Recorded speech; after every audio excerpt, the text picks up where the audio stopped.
kebetulan dekat sama Pak Gunawan Pagaru sih. Jadi Pak Gunawan memberikan mandat, sudah Mas Teguh deh yang di Pekalongan ngurus KFT di Pekalongan gitu. Baik. Jadi ini kalau di Pekalongan sendiri sebagai ketua mungkin Mas Teguh? Ya, saya di sini dimandatin sama Pak Gunawan Pagaru untuk menjadi ketua Korda Pekalongan. Oke, Pak Teguh Santoso ya. Ini dari FFTV IKJ gitu ya? Ya, betul. Tahun berapa Mas Teguh? Saya masuk 92. Masuk 92 ya? Ya.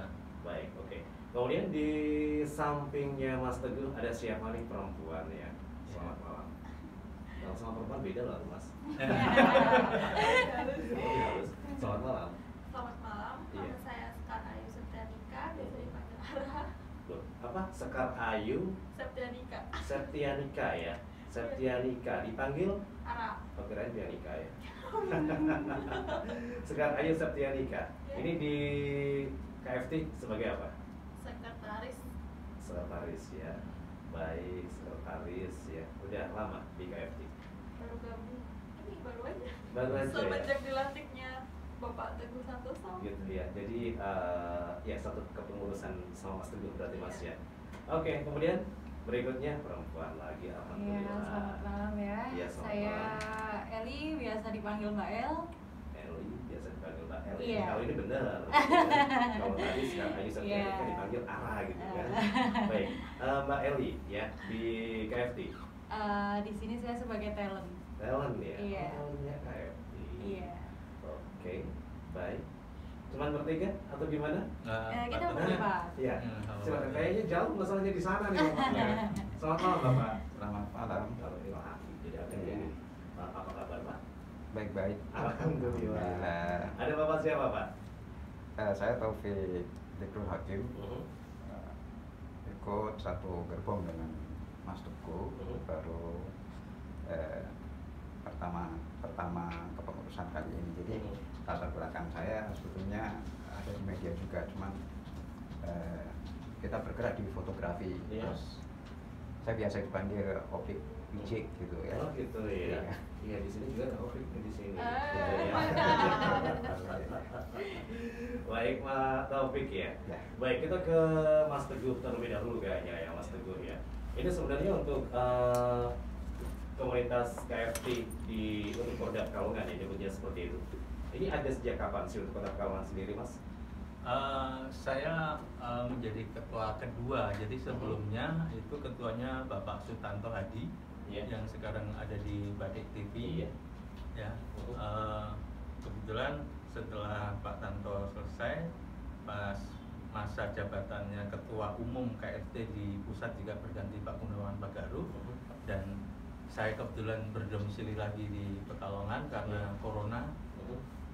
Akhirnya saya meneruskan dari Pak Sutanto Hadi.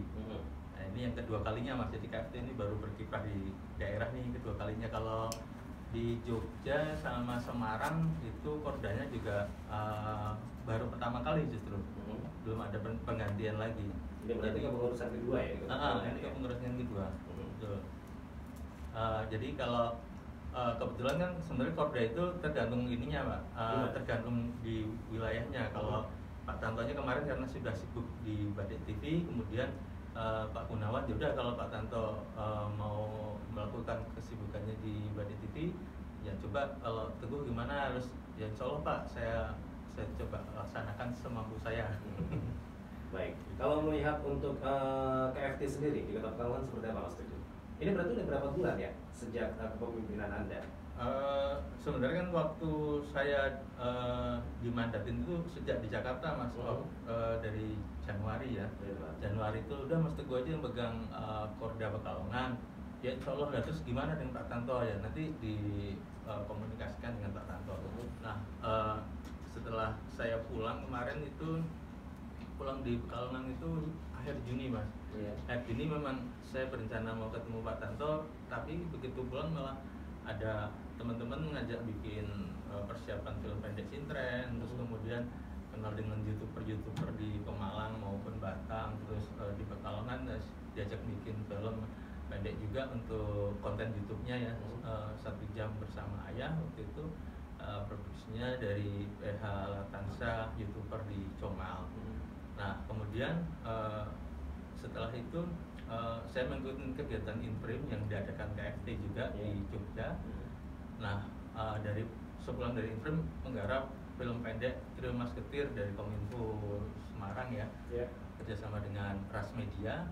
Nah kebetulan ada anggota kami yang sering posting kegiatan kita syuting, kegiatan saya bersama teman-teman itu. Akhirnya Pak Tanto, loh itu Mas Teguh sudah di Pekalongan gitu, kita belum melakukan serah terima jabatan kepengurusan gitu, yaudah yuk kita ketemu gitu.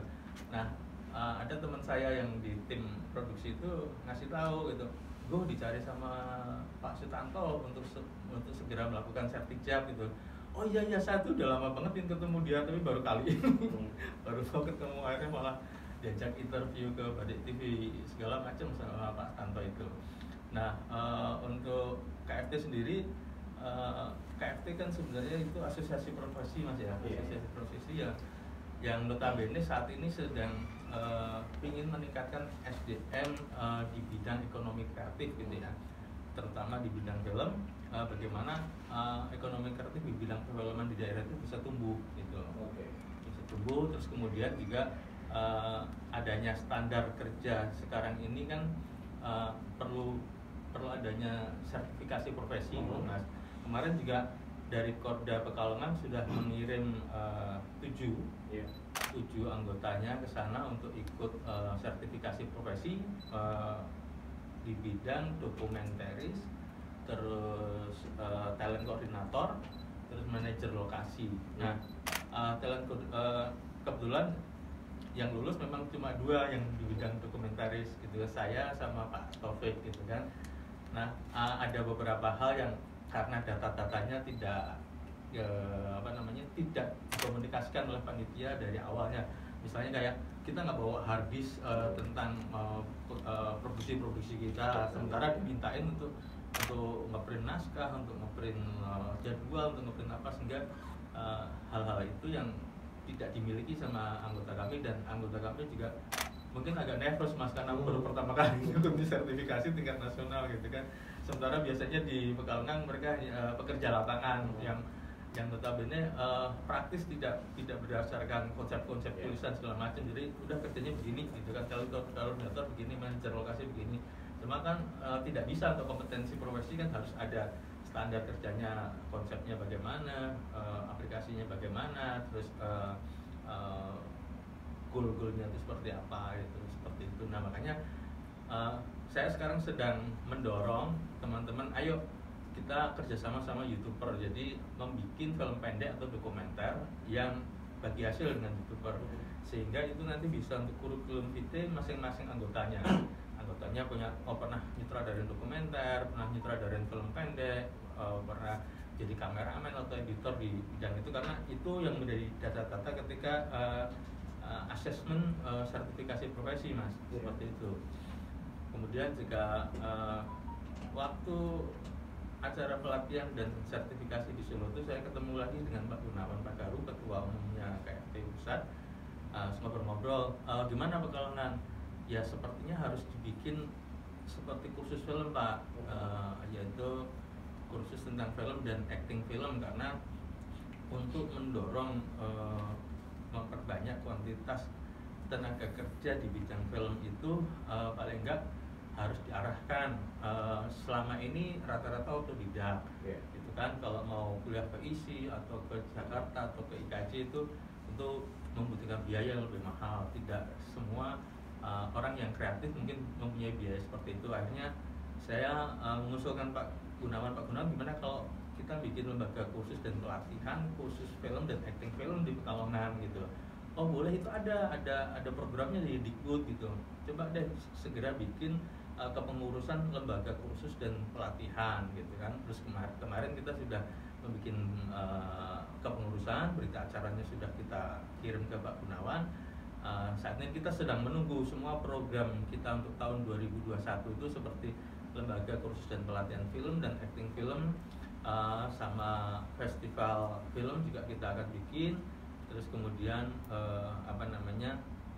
untuk menyiapkan lembaga kursus dan pelatihan film dan acting film itu tentunya kita harus menyiapkan pengajar-pengajarnya atau guru-gurunya. Makanya kita sedang mengumpulkan database antara Pekalongan, Kabupaten Pekalongan, Pemalang dan Batang itu supaya siapa sih yang punya kompeten misalnya menulis, nanti akan dilatih pelatihan skenario, kompeten para pemenang nominasi atau festival film pendek gitu ya, yang kompeten untuk menyutradarain, kita akan ajar menjadi ada pelatihan penyutradaraan, ada pelatihan kamera, ada pelatihan editing gitu ya.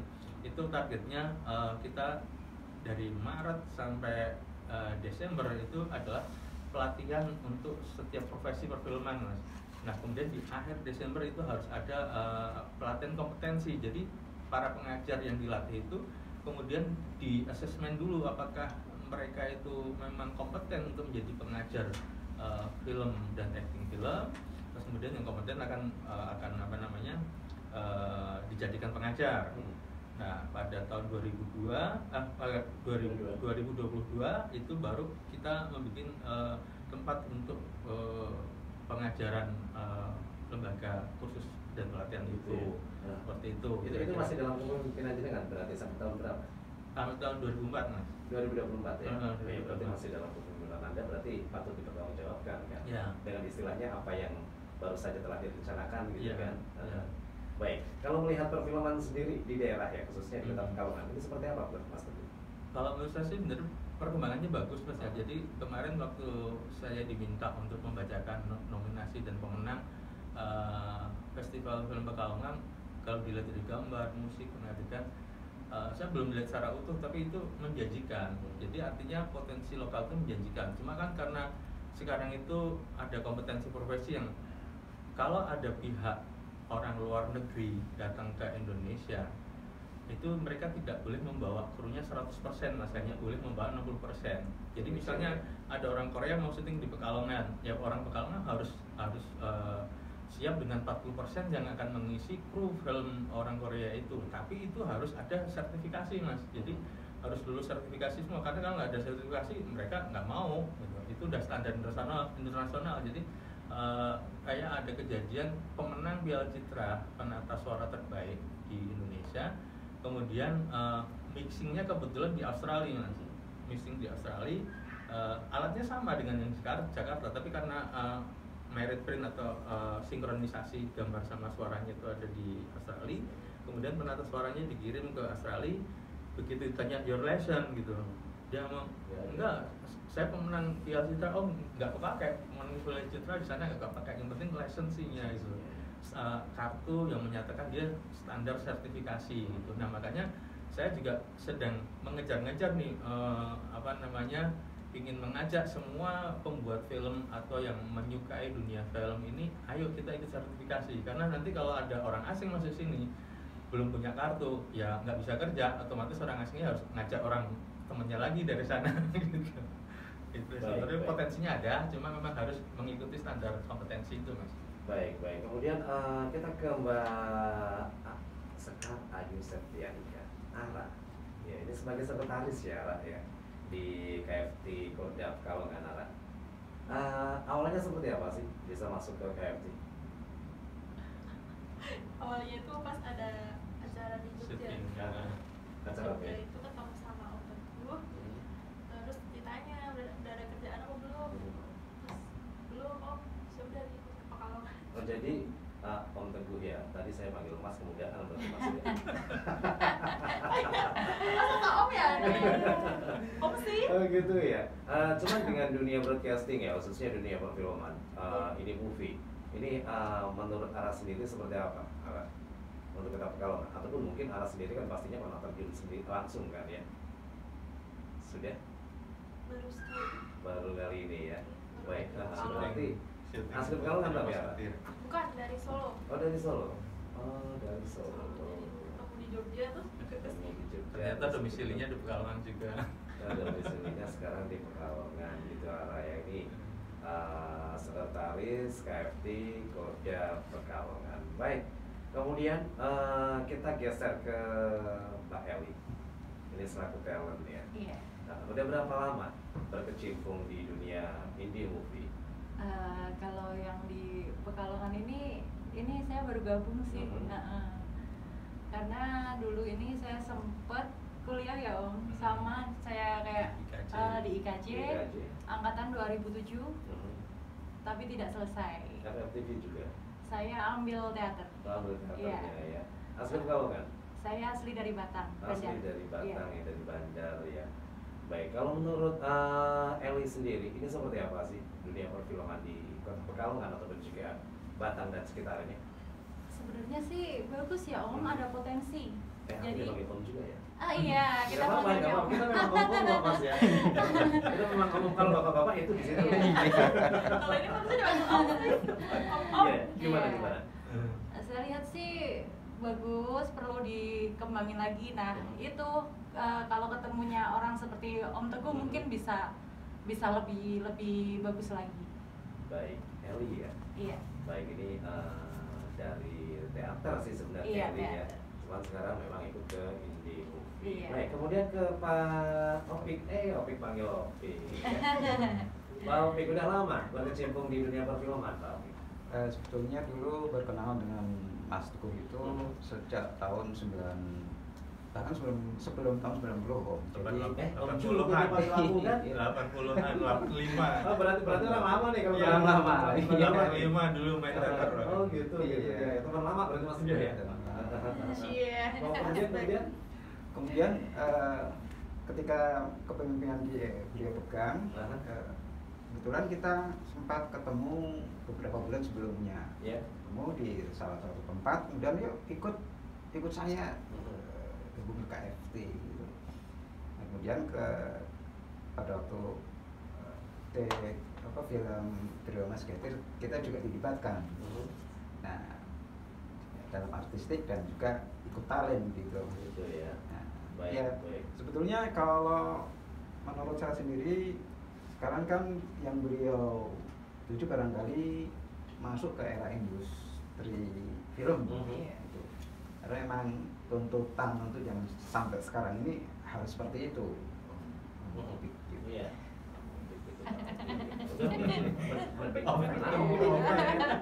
Oke, kemudian Pak Opik sendiri, apa nih yang didapat di KFT? Apa yang Anda rasakan di KFT setelah gabung di KFT? Ya sebetulnya kita satu perasaan dengan teman-teman karena memang dari dulu kita juga dengan senang hati mengikuti hal-hal seperti ini. Dan saya rasa inilah komunitas yang sesuai dengan habitat saya. Iya. Karena memang dari dulu kiranya seni itu sudah kita lakukan secara happy bersama-sama dengan teman-teman. Termasuk juga foto. Ya, ini seorang lama belum pernah ketemu kayak. Orang nggak tahu di event apa. Saya pernah ketemu dia kayak. Makanya tadi begitu aku masuk kok, kayaknya orang lama nih. Emang orang lama kan? Iya. Mas Teguh aja 80-an kan? 80-an itu saya Bapak. Oke, sebelum nanti kita lanjutkan ya untuk obrolan kita di kesempatan malam hari ini, kita jeda ke beberapa commercial break terlebih dahulu.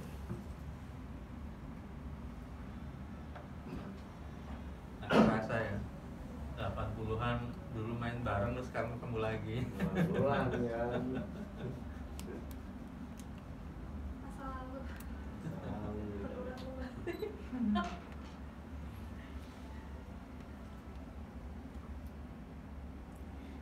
Sering motret Om. Iya. Pekalongan. Kan sebelum di Pekalongan saya di Waleri, 8 tahun saya di sana. Balik lagi ke Pekalongan gitu. Kalau ini memang dari KFT-nya pusat diminta kalau bisa itu menggabungkan Pemalang sama Batang. Oh gitu, ya. Makanya saya ngajak Eli, ayo El. Terus siapa yang di sana guru teater atau yang pintar nulis di sana harus kita tarik semua ke Pekalongan gitu kan untuk bikin LKP. Terus kalau dari Pemalang kebetulan kenal sama Mas Heri, dia YouTuber. Dia sudah punya PH, punya karyawan 30 orang, membuat konten-konten gitu Mas. Terus saya cek kerja sama, ayo kita bikin LKP lembaga. Ya saya dukung Mas gitu. Mas Heri antusias banget itu. Jadi istilahnya akhirnya untuk Batang Pemalang ikutnya Pekalongan berarti Iya, Mas, iya, Pekalongan gitu ya. Karena menurut dari pusat kalau jaraknya cuma 1 jam nyampe itu jangan dibikin korda sendiri. Masing-masing. Jangan masing-masing, nanti terlalu banyak kordanya. Jadiin satu aja dulu gitu. Kalau yang 1 jam bersama ayah pernah dikupas di ini